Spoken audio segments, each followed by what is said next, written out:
Terima kasih, salam sejahtera untuk kita semua. Pada pagi hari ini, saya atas nama Daniel Darabale, NIM 173403019, jurusan Sosiologi. Adapun buku yang saya presentasikan pada pagi hari ini yaitu yang berjudul Sosial dan Kebijakan Publik Penyakit Alzheimer Amerika Serikat. Bab 1 yaitu pendahuluan. Yang pertama, tahapan Alzheimer, gejala Alzheimer. Bab ini pertama membahas definisi penyakit AD dan membedakannya dari definisi lain. Ini menggambarkan betapa problematisnya itu untuk mendominasi sebagian karena sering dicampur dengan jenis lain, tetapi juga karena ini bervariasi antar individu. Bab ini selanjutnya membahas tahapan AD dan segala pada setiap tahap ini, kemudian mengalihkan perhatian untuk bersaing dengan teori penyebab AD dan sebagai kerangka kerja untuk dipelajari itu. Meskipun model penyakit dominan dalam literatur, tetapi sangat kontroversial.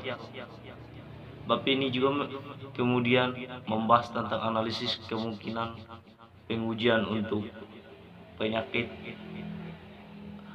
DA, bentuk gangguan kognitif lainnya, dan individu tanpa gejala berisiko tinggi mengembangkan DA. Terakhir, ini menyajikan data tentang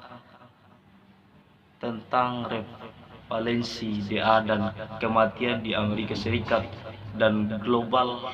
Definisikan penyakit Alzheimer dan demensia lainnya adalah kelainan otak progresif dan tidak dapat disembuhkan yang secara bertahap, merusak ingatan, penilaian, keterampilan, penalaran, kepribadian, otonomi, dan pada akhirnya fungsi tubuh seseorang. Meski menyebabkan tetap ada tidak diketahui itu mengakibatkan hilangnya neuron terukur, kerusakan neuron, jadi mereka tidak lagi berfungsi dengan baik, dan hilangnya sinapsis, koneksi saraf yang melaluinya pesan terus dari neuron ke neuron, juga dikenal sebagai penyakit Alzheimer.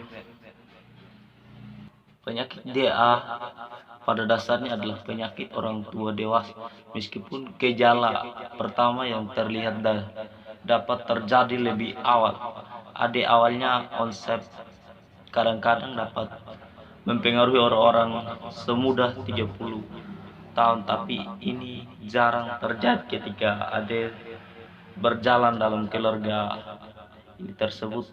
Penyakit Alzheimer keluarga FAD, penyebab yang mendasari dari faktor risiko spesifik untuk tetap ada tidak jelas, meskipun investasi penelitian cukup besar. Pada tahun 2011, National Institution again ini dapat semester Associate mengusulkan kriteria dan pedoman yang direvisi untuk mendiagnosis iklan. Kriteria dan pedoman ini memperbarui yang diterbitkan pada tahun 1984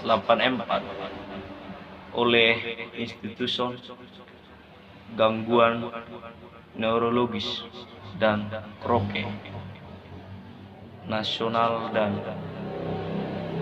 itu kriteria versi sebelumnya, terutama didasarkan pada penilaian klinis dokter tentang penyebab gejala individu seperti yang dijelaskan oleh individu dan anggota keluarga. Hasil tes kognitif dan umum penilaian neurologis, kriteria baru menggabungkan tiga yang penting perubahan. Pertama, mereka mengidentifikasi dua tahap DA, gangguan kognitif ringan akibat DA dan demensia akibat DA. Ini kontra dengan sebelumnya kriteria ini memang demensi sudah terlihat. Kedua, mereka melamar kriteria tujuan penelitian untuk fase praklinis sebelum gejala seperti hilang ingatan berkembang,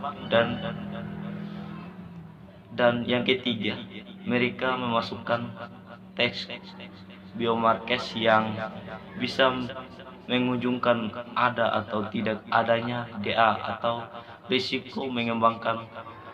Meskipun menemukan tes yang sederhana dan murah seperti tes darah tentu saja ideal untuk pasien dan dokter, hingga saat ini belum ada tes yang menunjukkan akurasi data adalah yang diperlukan untuk mendiagnosis DA berdasarkan kriteria itu saja.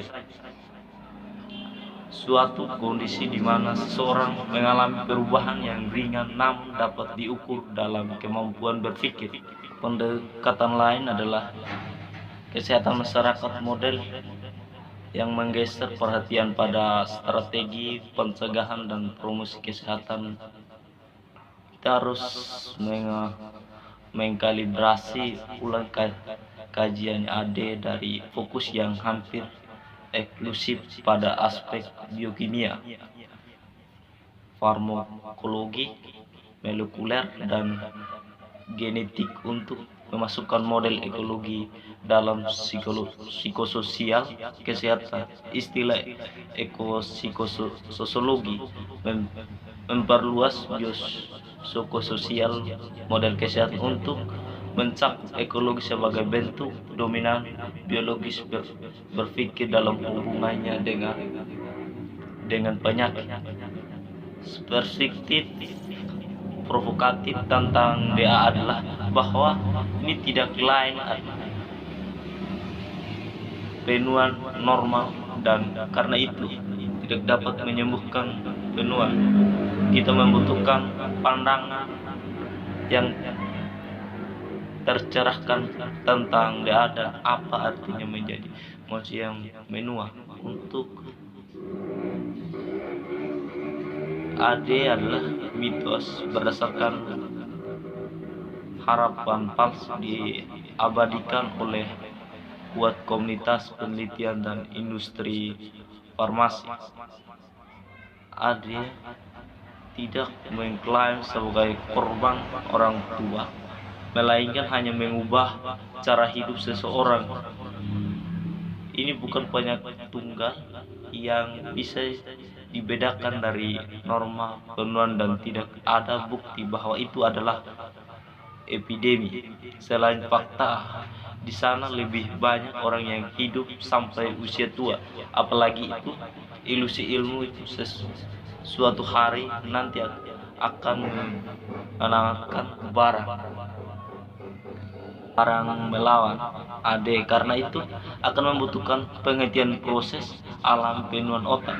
Mereka berpendapat itu sangat disayangkan. Konsekuensi dari mitos ini adalah bahwa banyak orang menderita ketakutan yang luar biasa, akan menurunkan kemampuan untuk menyimpan dan mengingatkan ingatan daripada melihatnya sebagai bagian dan proses penuaan yang disebabkan oleh berbagai faktor.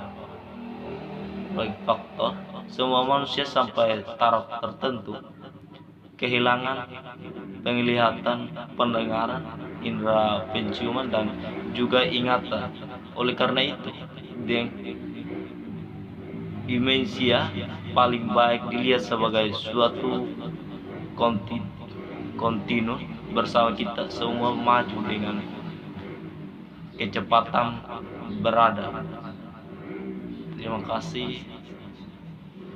Sekian dan terima kasih hasil review saya.